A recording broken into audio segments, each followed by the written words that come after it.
esse processo de despersonificação, despersonalização, né, a gente não estou usando aqui o transtorno em si, né, eu estou pela fala do fenômeno que se refere que uma massa, um social, um quantitativo, que aparenta ter força, ele vai tirar dessa pessoa, do indivíduo, do sujeito, aqui eu falando da pessoa em si, tá, nenhum outro termo psicanalítico, vai tirar essa condição de identidade, vai tirar a condição de querer, vai tirar a condição de desejo. Ele vai ser influenciado pela pressão. Ele vai ser esmagado se ele não souber jogar esse jogo desse desejo social. Com isso, nós vamos perceber estruturas dominantes e pessoas que vão perder a autenticidade de si, a autoestima, vão perder a própria idealização, vão começar a seguir um ideal imposto, violento, né? Quase que um ideal psicótico, delirante. Pronto, esse processo pode ocorrer de várias maneiras. Por exemplo, o indivíduo pode sentir, né, a necessidade de se conformar às expectativas sociais. É quando ele vai rebaixar os interesses próprios e ele vai ter que se sujeitar à demanda. Isso a gente encontra hoje no trabalho, a gente encontra hoje dentro de uma família, a gente encontra hoje na clínica, a gente encontra hoje em todo lugar uma certa pressão, né? Seja via discurso ou via imposição do próprio capitalismo. Minha consulta é tanto, né? E o desejo de pagar porque todo mundo paga. Isso seria muito diferente, né, daquela condição de que todo mundo, quando chega a uma certa idade, ou maturidade, ou necessidade, desenvolve um papel social. Quando você vai trabalhar, por exemplo, você na sua casa é uma coisa, mas se você vai assumir um cargo, advogado, é médico, seja qual for, você vai ter um papel social. Em todo lugar, a depender, você vai ter um papel social. E isso é algo natural e normal. A imposição, ela é destrutiva porque você sempre vai ser menor. Perder a sua estrutura, se perder, sempre vai ser danoso porque ela é cruel. Ela nunca está satisfeita. Ela sempre arranca um pedaço desse indivíduo. Diferente de um papel social, que se o cara é um advogado, ele faz o seguinte, ele bota um terno, gravata, ele se veste, ele sabe usar os termos, a fala, ferramentas. Ele sabe por que está ali. Começa no desejo dele e continua no desejo dele. Vai ter pequenas imposições? Sim, porque, como eu disse, em todo lugar tem.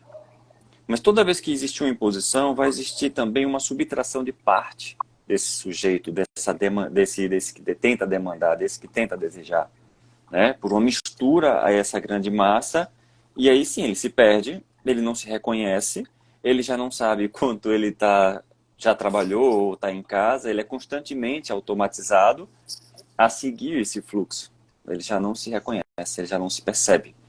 Então, por muitas vezes você vê que pessoas perdem a alegria de estar em algum momento, aquela apatia por sair, por estar em família, porque eles não conseguem mais entender quando eles estão demandados ou não, né? Esse processo psicológico, ele é severo e ele diz que a todo momento você pode estar vigiado. Parece um efeito, né, da esquizofrenia, de você estar sempre sendo vigiado no Big Brother. Você tem que manter a E, aparência, né?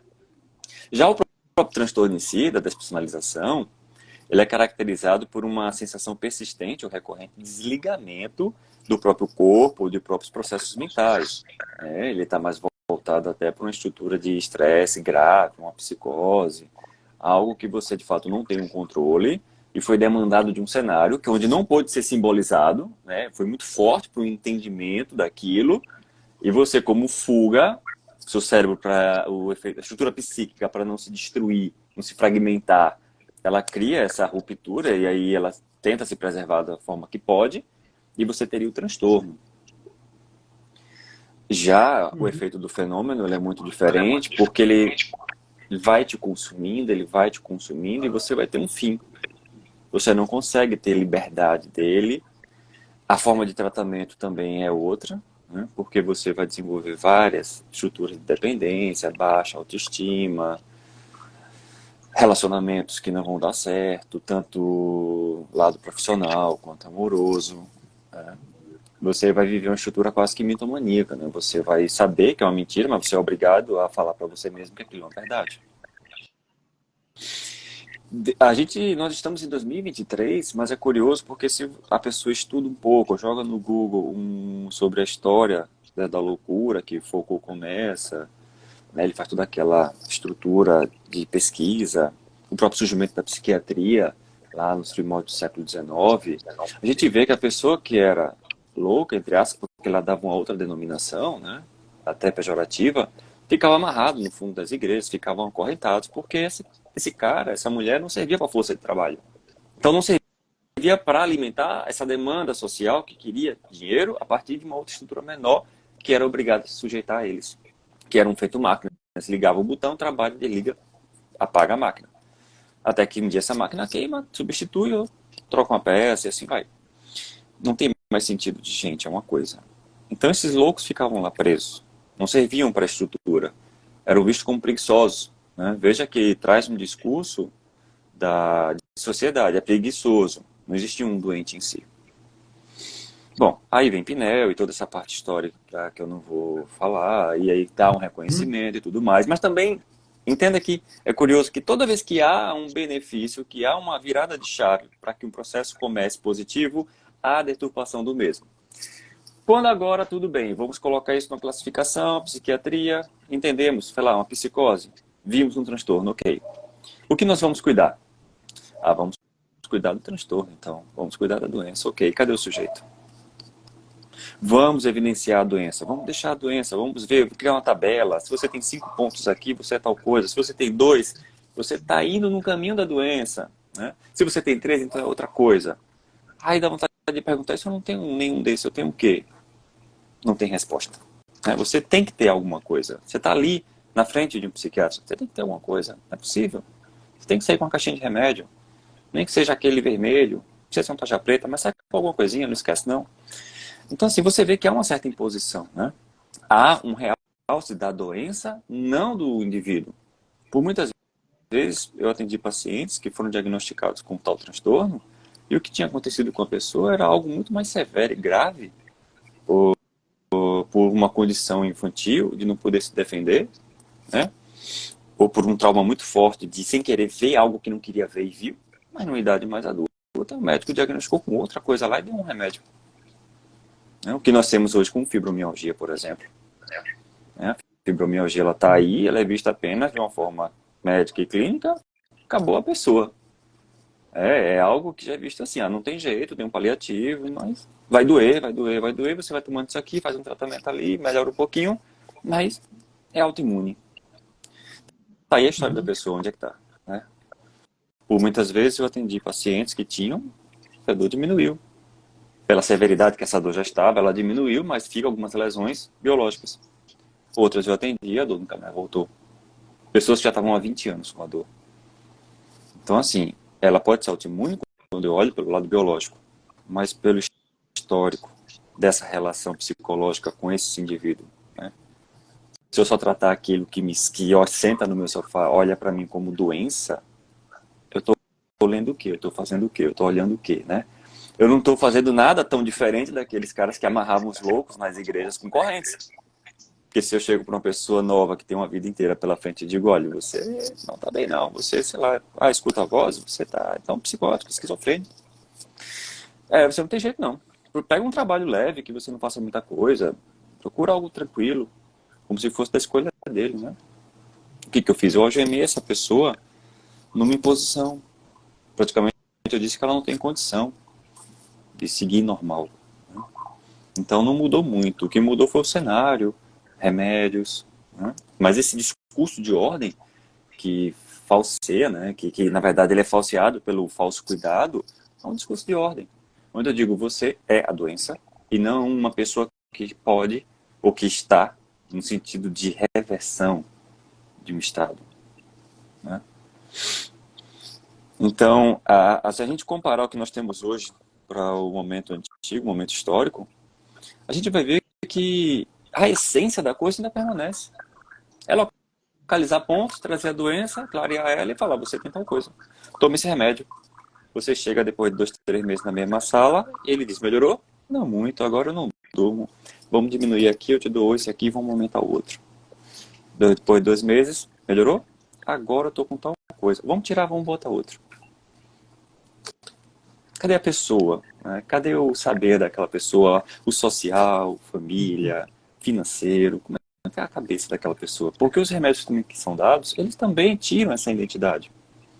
Você toma um remédio para uma coisa, mas ele te dá um ideativo suicida. Ele te dá uma sensação, né, psicótica. Aquilo também assusta quem toma. E ele também é pressionado por um invisível, que também tira dele a dignidade, tira dele também a própria identidade. Cadê o respeito a esse cidadão? Né? Cadê o respeito a esse sujeito que sofre? Né? Parece um rato de laboratório. Uhum. E isso entra o que? O sujeito da doença, o sujeito doente, palavras que já eram vistas antes, né, estudadas por Foucault, e também na relação do início dessa localização da doença, que é tirar a razão do que sofre. O que sofre não tem direito à razão, ele tem direito à desrazão. Quem tem a palavra é o que está do outro lado da mesa e vai dizer o que você é e acabou-se. Parece que você ganha uma marca e você não pode mais mudar. Porque um certo totem disse e você abaixo aceita. Né? E nesse caso, a gente vê o seguinte, não é que eu estou contra o que é dito no sentido de ciência, isso é bom deixar claro, porque a gente já veio de um grande conflito sobre não acreditar na ciência, desvalorizar a ciência, desmerecer a ciência.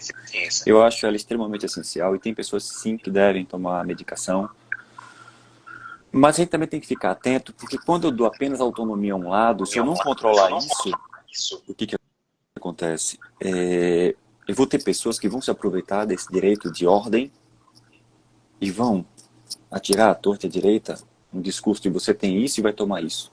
Como eu já vi pacientes chegarem para mim com 4, 5 diagnósticos diferentes, porque passaram por 4 profissionais diferentes. E eu não estou falando só da psiquiatria, eu falo da psicologia também, eu falo de todo mundo que se propõe a cuidar da saúde mental, dessa grande incógnita que é saber o que pensa o outro, de também dar diagnósticos e laudos incoerentes. De pessoas tirarem a vida por laudos assim. Né? Que por um pequeno detalhe de fala, um dito qualquer, o profissional anota, é tal coisa. E a pessoa até se arrepende de falar, não devia ter dito isso. Parece mais aquela registro de ocorrência na polícia. Aquele cara mal encarado, sério, esperando você falar qualquer coisa, qualquer deslize, acabou-se, já era. Você assumiu um crime que não era seu. Tem que ter a presença de um advogado. Pena que não era seu, e você não tem, então você está ali por conta própria, sozinho. Nesse mesmo sentido, eu trago também o que? O reforço da tecnologia, a nomofobia, né? E todo esse trato de descaracterização dessa identidade. As mídias sociais, por exemplo, muitas vezes promovem a cultura de comparação, busca por aprovação, o que pode intensificar a despersonalização do sujeito pelo social. Pessoas já tiraram a vida por falta de likes, né? Compram seguidores, no intuito de parecer celebridades. Contabilizam quanto eles seguem, quanto estão seguindo ele. Porque o processo do jogo é o seguinte, eu devo ter muitos seguidores e seguir pouco. Para ter o sentido totêmico da coisa, de chegar no Olimpo, né, de ser alguém muito reconhecido. E isso já subentende que eu tenho autonomia para alguma coisa. Eu posso ser o pior dos piores, mas se eu tiver 10 mil lá e só seguir 2, eu estou muito melhor do que um cara que só tem 1.000 seguindo 1.000. E o sujeito, quando vai para um profissional desse, ele olha assim, se for ruim, ou se ele se sentir constrangido, ele não vai falar. Porque já vem carregado dessa imposição. Então as mídias também favorecem. Outras coisas que, por exemplo, a IA recentemente fez também, de poder lhe dar acesso a seus desejos, de conceder, por exemplo, filhos e outras coisas. Os filtros de Instagram que permitem que você fique mais bonito, perfeito, né? Essas A estruturas estão criando harmonização facial, né, harmonização Paulo? facial, dentes claros, olhos de qualquer cor, né? É. Vai estar do mais exótico, orelhas pontudas, antenas, o que você quiser, você tem. Finalmente você tem. Chegou o seu grande dia. Você está perto do seu ideal, um ideal perverso. Né? Eles dão a falsidade de que se você continuar batalhando e persistindo, você vai alcançar isso que você quer. Eu digo isso porque muita gente vai no médico, no cirurgião plástico, e ele diz, olha, tem como você me botar igualzinho esse filtro? Olha como eu fiquei bem nesse dia. Tem médico que vai dizer, isso não é impossível. Tem outros que vai dizer, bora, 100 mil, 200 mil, senta aí, vamos tentar. Depois que está feito, é a cara daquela pessoa que está com problema, ele já ganhou o dinheiro dele. Isso eu já vi acontecer também, né? Se procurar, você encontra. Então, assim, as pessoas estão perdendo a noção do que é sair para um passeio, por exemplo, e poder tirar uma foto aleatória, simples, com a família, sem ter que repetir aquela pose, sei lá, 1000 vezes. Porque aquela pose é aceita socialmente, porque a influenciadora, que não influencia nada, diz que aquela pose é boa, né? Não influencia nada de bom, só mantém a cultura de uma perversidade do deva fazer. É tudo assim, deve, deve, deve, deve. A gente abre o Instagram, por exemplo, tá lá. Ah, se você não tem clientes é porque você deve fazer isso. Oi, psicólogo, porque o meu é dessa área psi, tem muito isso. Você não tem cliente porque você deve fazer tal coisa. Ah, você não tem porque você não deve estar fazendo tal coisa. Você quer ter? Então faça isso. É sempre ordem de um saber muito grande e de menores que se sujeitam a rezar por eles. A nomofobia também é um assunto que eu gosto muito, que eu já deixei aqui também separado, que é essa fobia por não ter um aparelho mobile, né, um celular, mas ela vai além também disso, é de estar conectado, é de poder saber que tem outros ali ligados a ele via conexão, é de saber que ele está dentro de um raio, ele não está isolado, com medo de que o outro tome a posição dele e ele seja esquecido.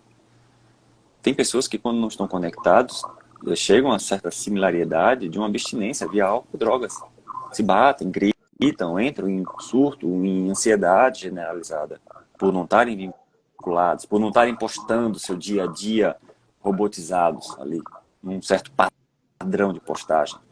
Tanto que se você é um profissional, por exemplo, eu até me lembrei agora, você adquire uma ferramenta dessa, já tem protocolos de postagem, do que você deve postar todo dia, como faz todo dia, para que esse padrão entre na engrenagem de estar certo, né? Tá tudo correto, é isso mesmo, continua assim, tá indo bem. Vai chegar em algum lugar, a gente não vai dizer o que é, mas é um lugar destrutivo, é um excesso. E aí, por último, né, para que a gente possa responder as perguntas, eu coloco para onde estamos indo, né, que foram as reflexões que eu sempre gosto de fazer no final, para deixar mais leve a live, e a gente poder trazer mais conceitos atuais, né? Isso. Para onde a E gente aí, está como indo? você falando aí nesse sentido, Paulo, falando de algo. E aí eu me lembrei aqui do transtorno dismórfico, né? Isso. Corporal. A pessoa, dentro desse contexto aí da despersonalização mental, né? Que a É, pessoa não se reconhece, ou não reconhece alguma parte do corpo, quer seja o nariz, a orelha, a isso. perna, o braço, o abdômen, né? Fala Quando um a gente pouquinho dessa. escuta isso, né? Quando a gente escuta isso, a gente já vai logo para o perfil da doença, né? De uma É. estrutura de alucinação, de não identificação em parte do corpo, algo muito severo, num caráter psicótico, uma reação muito densa do que aconteceu para ele ignorar essa parte do corpo. Mas se não foi isso também? E se for apenas uma imposição severa, onde eu devo acreditar que aquela parte do meu corpo não está coerente? Se por um pensamento onde, para eu sobreviver, eu não devo ter o nariz desse jeito, meu nariz tem que ser empinado. Uhum. Que para eu ter aquele cara que eu gosto tanto, aquela menina que eu gosto tanto, eu devo ter um peso tanto. Ou meu braço é muito comprido e eu tenho que ter um braço menor, porque o ator de TV tem um braço menor e todas as meninas gostam dele. E todo mundo fala o quanto é bonito o braço dele. Ninguém fala que é bonito o meu, por exemplo. Né? Então, por Uhum. muitas vezes, pessoas são diagnosticadas com transtornos, porque verificar transtornos é uma tabelinha, eu vou ali pontuar e vou dar o leque para cada um. Mas todo mundo está dentro de um início, meio e fim, uma tabela, por exemplo, DSM, né? É. Mas ninguém entende de verdade se aquilo ainda está nessa condição de transtorno, né? O que é o transtorno em si? Que potência tem isso para afetar o sujeito social? A que nível isso está enraizado no sujeito para que eu apenas diga, olha, você tem um transtorno, tá bem? Pronto, pode ir para casa, toma esse remédio, conta para sua família e daqui a 2 meses você volta. Você chuta o cara, se abandona e ele agora é um transtorno. Ele tem medo de sorrir, ele tem medo de brincar, ele tem medo de sair na rua, porque eu acabo reforçando esse algo ruim, né? Então, eu vejo que tem que ter muito cuidado, por exemplo, porque pessoas elas possuem histórias. Podem parecer similares aos transtornos, mas não quer dizer que é o transtorno em si. Uma prova disso é que quem já passou por um cenário psiquiátrico, que recebeu algum diagnóstico, do lado da classificação estava lá uma interrogação. Ninguém diz, é isso, acabou-se. Né? Não escrito num papel, dito sim, mas no papel está escrito uma interrogação. Porque prova que não há uma certeza. Mas por que faz certeza ali no frente a frente? Né? Por que não dá a esperança de que aquilo se parece, mas pode não ser? E se for, ainda tem jeito. Tem solução. Incluir a pessoa e não segregar. Pode mandar mais. Tem mais aí? Tem mais. Vem aqui. Aí pronto. Aí aqui tem algumas perguntas, e aí vem assim, aqui tem uma que diz a personalização do sujeito no hospital, você fala, né? O paciente hospitalizado, como é que se dá essa despersonalização, né? Essa despersonalização é institucional, é muito da questão do profissional. O que é que você atribui, como é a psicanálise vê toda essa questão? E até você vai fazer uma cirurgia, né? E aí você tem que tirar roupa, tem que tirar isso, tem que tirar peça, tem que tirar isso, tem que tirar peruca, o que tiver de artificial, você vai tirando. Isso. E a pessoa fica despersonalizada. Aí, como é que você vê essa questão aí? Quando a gente olha para o lado hospitalar, por exemplo, quanto mais rígido for, ou quanto... na verdade, quando não tiver um processo de gerenciamento dos processos internos, todo o protocolo de atendimento, de fala, a estrutura multidisciplinar de profissionais, aquele cidadão que está lá sofrendo, ele nada mais é do que uma estrutura que está lá, que vai ser vista quando puder, igual o lençol que está do lado dele sujo, que uma hora ou outra vai ser lavado também, quando tiver tempo, quando a menina puder passar e pegar esse lençol para lavar, ou o cara, rapaz da limpeza, passar e pegar. Ele se sente mais um objeto. Ao mesmo tempo que ele está ali, ele não faz parte dali. Né? Ele está ali para ser operado, por exemplo, mas ele está em restauração, num corredor, ele é só um ponto de sujeira por muitas vezes.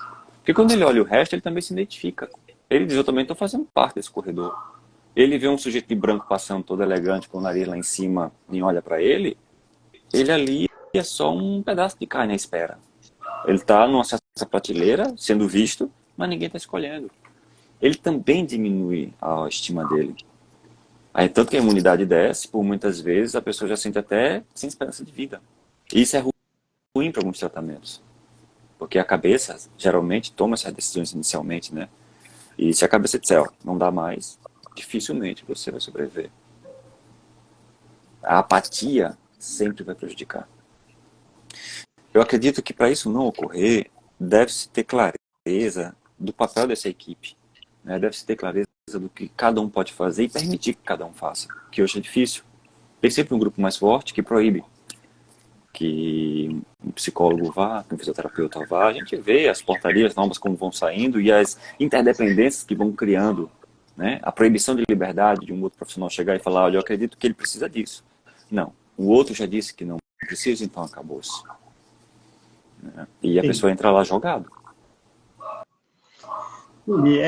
Paulo, eu até vou também, quem quiser fazer pergunta aí, pode fazer aí, que eu estou olhando aqui, viu? E aí a gente vai discutindo aqui, só finalizando. Paulo, como é que você vê por aí? Outra questão que foi colocada no grupo lá do YouTube, a despersonalização e a desrealização. É porque uma fala de si e outra fala do espaço, né? Uhum. Uma é não se sentir naquele espaço. Isso geralmente está mais voltado ao transtorno, quando ele não se sente ali naquele ambiente. Ele já deixa de não ver o próprio corpo e ele já está voltado ao espaço, que é a desrealização, né? É uma sensação de desligamento do ambiente em que se encontra. Tem um caráter também delirante, alucinante, dele não se ver ali. É como você vê, por exemplo, pessoas que têm uma certa alucinação de ele achar que está crescendo. Ele se sente muito maior do que o espaço, ele se sente apertado pelo espaço, né? Ou ele se sente muito pequeno, ele tem a sensação de estar encolhendo frente ao espaço. Mas isso aí já são condições, de fato, que podem surgir pela opressão, sim, né? Basta ser um estresse grave, algo grave, que pode sim desencadear uma psicose de primeira ordem, de segunda ordem, e você ter sim essa sensação. Só que aí, de fato, agora a gente tem uma estrutura mais sedimentada, onde vai ter que ter um trabalho mais extenso, com mais cautela, observação, que agora tem algo, sim, patologizado, estruturado, é mais complexo. Certo. Então, dentro dessa resposta que você deu aí, ou da pergunta, o quadro psicótico, né, na despersonalização, estaria dentro desse contexto ou totalmente fora? Não, Um ele pode quadro... surgir. Ele pode surgir. A psicose ela pode ser reativa, né? A psicose em si, muito se fala, mas ela ainda tem uma parte do não saber dela, né? Do surgimento. Uma pessoa, por muitas vezes, está super bem, do nada algo muito grave acontece, e ele não aguenta essa pressão. Pode começar assim de um grande trauma, um bullying, alguma coisa muito forte, dentro de casa também. Não precisa ser nem físico, só via palavra, uma agressão psicológica muito forte, e a pessoa vai desenvolver sim essa estrutura. Já tive uma paciente que via essa agressão dentro de casa dos dois, da função do pai e da mãe, né? Por não exercer a função de uma forma ajustada. A menina desenvolveu sim, o não reconhecimento do próprio corpo, ela não precisou, ela não entrou, na verdade, em estados de surto, grandes processos, né, do efeito da doença, mas ela, assim, ela não se reconhecia, ela tentava se olhar, ela tentava colocar algum adereço, roupa, em prol do dito da mãe, né? Hoje ela estava nessa condição, mas ela não começou assim. Certo. E quando é, Paulo, que, por exemplo, que você percebe, a gente percebe aí que sua fala tem muito da questão da medicalização, né? Da questão de alguns quadros psicóticos, de uma certa forma, de um Neuróticos tratamento, também, né? neuróticos também, histéricos, né, como o Freud falava, os obsessivos. Certo. E aí, naturalmente, você, pela temática aí que a gente colocou, que é a despersonalização do sujeito pelo social, né? Tem uma grande influência aí social. Por exemplo, a questão da sociedade moderna, que a gente vê a questão aí da harmonização, né? A questão do filtro que você falou, né? A questão da exigência, principalmente do sexo feminino, né? Também do sexo masculino, mas eu acho que predomina mais o sexo feminino, né? A exigência maior da cobrança do corpo perfeito. Tudo. Como é que você vê tudo isso, Paulo? Dentro de um contexto do que é, vamos dizer assim, razoável e o que não é razoável. Eu não quero usar a palavra normal e o que é razoável. É É razoável, isso, isso. E é justo a escolha das palavras, né, para tirar essa parte do normal, não normal. Na verdade, isso é cultural, né? A gente vê muitas estruturas que vão para o estereótipo de um ou de outro. Quem usa mais as plataformas, a maneira como usa. Hoje já não tem um lado tão dividido, né? Homens e mulheres usam da mesma maneira e buscam também essa mesma perfeição. Hoje já está mais declarado e isso tentam se colocar, normalizar nessa nova sociedade. Mas na verdade voltam no falso cuidado de que não é tão normal assim. Você pode usar o filtro para brincar, para fazer alguma coisa, mas quando isso vira você e você só consegue aparecer frente a um reflexo da sua imagem com esse filtro, você já tem um problema. Se você já não consegue sair, tirar uma foto com os amigos, sem a necessidade de botar um filtro, porque você tem um pouco de ruga, porque você tem um sinal, você já precisa de uma certa ajuda para conversar. Não porque você está doente, é porque você tem que conversar para ainda entender o que está acontecendo e checar que necessidade é essa que eu tenho. A conversa é para ter nesse tom, que é um psicólogo, um psicanalista. Então, assim, a manipulação vem também de indústrias farmacêuticas, vem dessa estrutura do tudo é possível, basta ter recurso, pode usar, ou está de graça, você pode usar harmonização facial, fique com o rosto quadrado dos americanos, de um super-herói, né?